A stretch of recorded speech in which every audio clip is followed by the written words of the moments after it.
नमस्कार विद्यार्थी मित्रांनो. एम-पी-एस-सी कट्टा नांदेड या यूट्यूब चॅनलवरती आपल्या सर्वांचं पुन्हा एकदा स्वागत आहे. विद्यार्थी मित्रांनो, आपण जर रेल्वे भरतीची तयारी करत असाल तर आपल्यासाठी एक खुशखबरी आहे. लवकरच रेल्वेचे हॉल तिकीट हे रिलीज केल्या जाणार आहेत. या महिन्याच्या शेवटी किंवा जानेवारीच्या फर्स्ट वीकमध्ये NTPC आणि ग्रुप डीचे हॉल तिकीट त्यांच्या अधिकृत वेबसाईटवरती जारी केले जाणार आहेत. तर आपण या चॅनलवरती या व्हिडिओपासून ग्रुप डी आणि NTPC या भरतीसाठी काही प्रश्न उत्तराची सिरीज चालू करणार आहोत. जर तुम्ही रेल्वे भरती आणि ग्रुप डीची तयारी करत असाल ते पण मराठीमधून, तर लगेच आमच्या यूट्यूब चॅनलला सबस्क्राईब करून घ्या आणि नोटिफिकेशन बेलला प्रेस करून ऑल नोटिफिकेशनवरती क्लिक करा, जेणेकरून यानंतर जितके व्हिडिओ अपलोड होतील त्याचे तुम्हाला नोटिफिकेशन मिळेल. आणि या चॅनलवरती तुम्हाला पूर्णपणे रेल्वे भरती, NTPC, ग्रुप डी यासाठी 100% मराठीतून अतिशय चांगल्या पद्धतीची टेस्ट सिरीज भेटणार आहे, ते पण मोफतपणे. प्रत्येक प्रत्येक विषयानुसार मी यामध्ये व्हिडिओ घेणार आहेत. तर त्यातील अतिमहत्त्वाचे असे प्रश्न उत्तरे भाग 1 या व्हिडिओच्या माध्यमातून आपण पाहणार आहोत.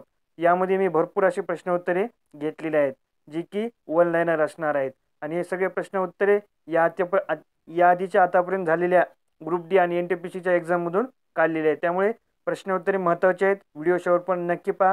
व्हिडिओ तुम्हाला नक्की आवडेल. व्हिडिओला लगेच लाईक करून टाका. हा व्हिडिओ रेल्वे भरतीची तयारी करणाऱ्या प्रत्येक विद्यार्थी मित्र आणि मैत्रिणी याच्यापर्यंत नक्की शेअर करा. विद्यार्थी मित्रांनो, या व्हिडिओपासून आपण रेल्वे भरती, ग्रुप डी आणि NTPC यासाठी महत्त्वाचे असे प्रश्न उत्तरे पाहणार आहोत, जी की वन लाईनर असणार आहेत. चला तर चालू करूत आजचा व्हिडिओ. आजचा प्रश्न क्रमांक 1 आहे, रेडिओ संचारमध्ये संचाराचे माध्यम कोणते असते? तर अंतरिक्ष हे त्याचे माध्यम असते. LED प्रकाश उत्सर्जित कशामुळे करतो? तर डायोड गरम झाल्यामुळे हा LED प्रकाश उत्सर्जित करतो, त्यामुळे आपला बल्ब जळतो आणि आपल्याला प्रकाश मिळते. टीव्हीमध्ये अस्पष्ट चित्र दिसणे कशाचा दोष असतो? तर RF प्रवर्तक याचा तो दोष असतो. विमानाच्या वाहतुकीवर लक्ष ठेवणारे रडार कोणता ब्रँड ऑपरेटर करतो? तर X ब्रँड हा ऑपरेट करतो. 1 kgm वॅट किती न्यूटन बलाबरोबर असते? तर 9.8 न्यूटन बरोबर 1 kg वॅट असते. पुढचा प्रश्न पाहू. भारताच्या उच्च न्यायालयाच्या मुख्य न्यायाधीशाची नेमणूक कोण करतात? तर राष्ट्रपती हे उच्च न्यायालयाच्या मुख्य न्यायाधीशाची नेमणूक करतात. मुद्रास्फीतीमध्ये सर्वाधिक लाभ कोणाला मिळतो? तर देणेदार यांना सगळ्यात जास्त लाभ मिळतो. चंद्रग्रहण कधी होते? सूर्य व चंद्र यांच्या मध्यात पृथ्वी आल्यावरती चंद्रग्रहण होते. आंतरराष्ट्रीय श्रम संघटनेचे मुख्यालय कुठे आहे? तर जिनिव्हा, जी की स्वित्झर्लंड या ठिकाणी त्याचे मुख्यालय आहे.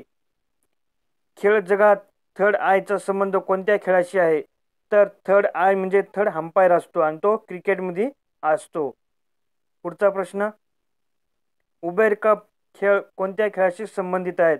तर विद्यार्थी मित्रांनो, तुम्हाला रेल्वे भरतीमध्ये प्रत्येक खेळाचे जे टुर्नामेंट असतात, जे चषक असतात, जे स्पर्धा असतात, त्यांचे नावं विचारली जातात. तर त्यातील उबेर कप हा जो खेळ प्रकार आहे तो बॅडमिंटन या खेळामधल्या एका स्पर्धेचं नाव आहे. सार्कचे मुख्यालय कुठे आहे? तर सार्क ही एक संघटना आहे आणि त्याची मुख्यालय काठमांडू या ठिकाणी आहे. अंत्योदय अन्न योजनेचा उद्देश काय आहे? तर गरीब लोकांना अन्न सहाय्य करणे हे त्याचा उद्देश आहे. पुढचा प्रश्न पाहू. राजस्थान कॅनलला कोणत्या नदीद्वारे पाणी पुरवठा केला जातो? तर सतलज या नदीद्वारे राजस्थान कॅनलला पाणी दिले जाते. आंतरराष्ट्रीय मानवाधिकार दिन केव्हा साजरा केला जातो? तर 10 डिसेंबर रोजी आंतरराष्ट्रीय मानवाधिकार दिन साजरा केला जातो. आणि याच दिवशी जो तुमचा नोबेल पुरस्कार आहे शांततेचा हा दिला जातो. उस्ताद अहमद अली खान कोणत्या वाद्याशी संबंधित आहेत? तर सरोद या वाद्याशी अली खान हे संबंधित आहेत. आईना ए अकबरी चे रचिता म्हणजेच लेखक कोण आहेत? तर अबुल फजल यांनी हे पुस्तक लिहिलेलं आहे. भारतात ईस्ट इंडिया कंपनीच्या स्थापनेला परवानगी कोणी दिली?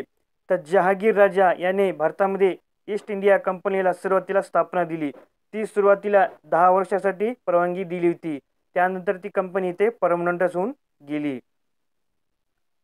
क्षेत्रफळानुसार देशात कोणते राज्य प्रथम क्रमांकावरती आहे? तर भारतामध्ये सगळ्यात जास्त क्षेत्रफळ असलेले राज्य म्हणजे राजस्थान होय. भारताच्या संविधान सभेचे अध्यक्ष कोण होते? तर डॉक्टर राजेंद्र प्रसाद हे संविधान सभेचे अध्यक्ष होते. प्रोटीनचे सर्वोत्तम स्रोत कोणते? तर डाळ. डाळीमध्ये सगळ्यात जास्त प्रोटीन सापडते, त्यामुळे डाळ जास्तीत जास्त खायची. लोकसभेच्या महासचिवाची नियुक्ती कोण करतात? तर लोकसभेचे अध्यक्ष हे महासचिवाची नियुक्ती करतात. उच्चतम न्यायालयाच्या न्यायाधीशाचे निवृत्ती वय किती असते? तर 65 वर्ष किंवा राष्ट्रपतीची मर्जी असेपर्यंत सर्वोच्च न्यायालयाचे किंवा उच्च न्यायालयाचे न्यायाधीश त्यांच्या पदावरती काम करू शकतात. भारतीय रियासतांच्या म्हणजेच राज्याच्या एकत्रीकरणासाठी प्रमुख भूमिका कोणी पार पडली? तर सरदार वल्लभभाई पटेल व व्ही.पी. मेनन यांनी ही भूमिका पार पडली. कोणत्या व्हाईसरॉयचा मृत्यू अंदमान बेटावरती झाला? तर लॉर्ड मियो या व्हाईसरॉयचा मृत्यू एका पठाणी अफगाणिस्तानच्या एका पठाण्याने केलेला आहे, असा उल्लेख पुस्तकामध्ये सापडतो.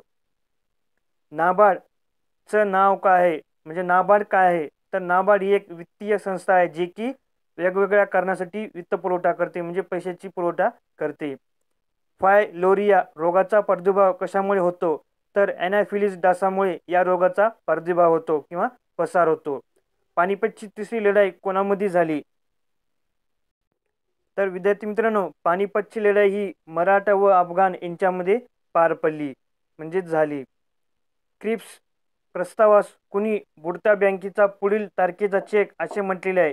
तर महात्मा गांधी यांनी क्रिप्स प्रस्ताव म्हणजे क्रिप्स योजनेला बुडत्या बँकेचा पुढील तारखेचा चेक असे म्हटलेले आहे. झाशीचे राज्य इंग्रजांनी आपल्या अधीन कोणत्या कारणाने केले? तर दत्तक विधान नामंजूर डॉक्ट्रिन ऑफ लॅप्स या थिअरी अंतर्गत त्यांनी हे केलेले आहे. महात्मा गांधीजींनी दांडी यात्रा कुठून कुठे काढली होती?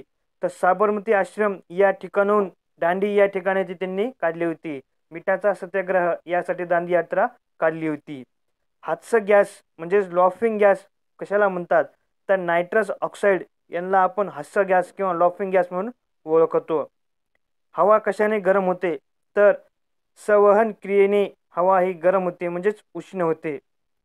सॅटेनिक व्हॅसेस या पुस्तकाचे लेखक कोण आहेत? तर सलमान रद्दी हे या पुस्तकाचे लेखक आहेत. मापनाची मॅट्रिक प्रणाली देशात कधी सुरू झाली? तर 1957 साली मॅट्रिक प्रणाली भारतामध्ये सुरू झाली. गुरुशिखर कोणत्या राज्यात आहेत? तर गुरुशिखर हे जे राजस्थानमध्ये असलेलं ठिकाण आहे. कोणता ग्रह सूर्याची परिक्रमा 88 दिवसात पूर्ण करतो? तर बुध ग्रह हा सूर्याची परिक्रमा 88 दिवसामध्ये पूर्ण करतो. इंग्रजी भाषेतील शिक्षण भारतात कोणी सुरू केले? तर लॉर्ड मेकाले यांनी भारतामध्ये सर्वप्रथम इंग्रजी भाषेचे शिक्षण सुरू केले. इंग्लिश स्कूलची निर्माता सुद्धा यांना म्हटल्या जाते.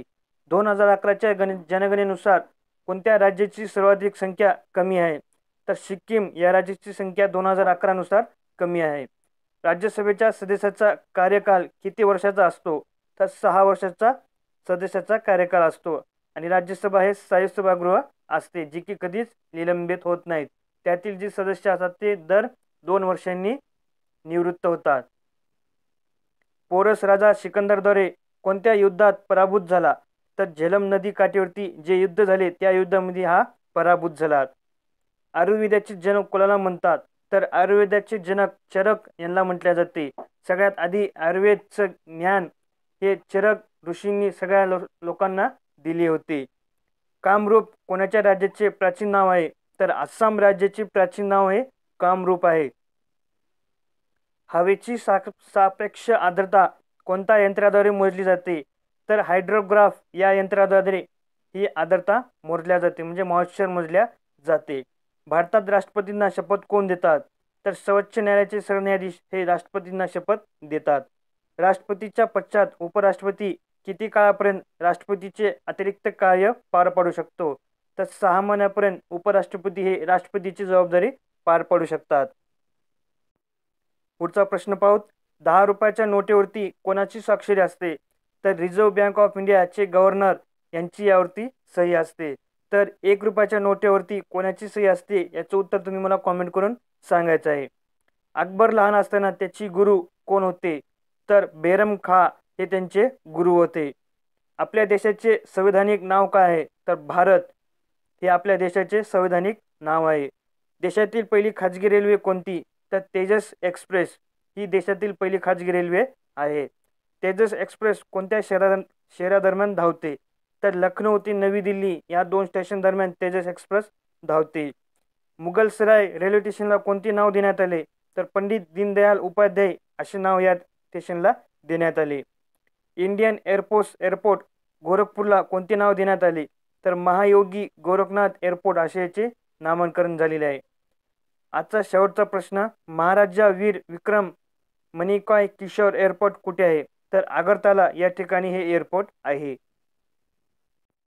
तर विद्यार्थी मित्रांनो, हा व्हिडिओ तुम्हाला कसा वाटला नक्की कॉमेंट करून कळवा. व्हिडिओ आवडला असेल तर व्हिडिओला नक्की लाईक करा आणि रेल्वे भरतीसाठी मराठीतून प्रश्न उत्तरे पाहिजे असेल, परिपूर्ण तयारी करायची असेल मराठीमधून, तर आमच्या चॅनलला नक्की सबस्क्राईब करून घ्या. तसेच तुम्ही आमचं टेलिग्राम ग्रुप आणि टेलिग्राम चॅनलला नक्की जॉईन करा. त्यावरती तुम्हाला प्रत्येक अपडेट मिळत असते. तुमच्याकडे काही प्रश्न असतील तर ते तुम्ही टेलिग्राम ग्रुपवरती टाकू शकता. तिथे त्याला उत्तरे देण्याचा नक्कीच प्रयत्न केला जाईल. टेलिग्राम चॅनल आणि टेलिग्राम ग्रुपची लिंक खाली डिस्क्रिप्शन बॉक्समध्ये दिलेली आहे. त्यावरती क्लिक करून तुम्ही टेलिग्राम चॅनल आणि टेलिग्राम ग्रुपला जॉईन करू शकता. हा व्हिडिओ तुम्ही रेल्वे भरतीची तयारी करणाऱ्या प्रत्येक विद्यार्थी मित्र आणि मैत्रिणीला नक्की शेअर करा, जेणेकरून मराठीमध्ये त्यांना रेल्वेची तयारी करता येईल आणि आपला निकाल उंचवता येईल आणि जास्तीत जास्त विद्यार्थी मित्र आपले महाराष्ट्रातले रेल्वेमध्ये लागले पाहिजे. आतापर्यंत सर्व रेकॉर्ड मोडला पाहिजे. त्यामुळे व्हिडिओला जास्तीत जास्त शेअर करा.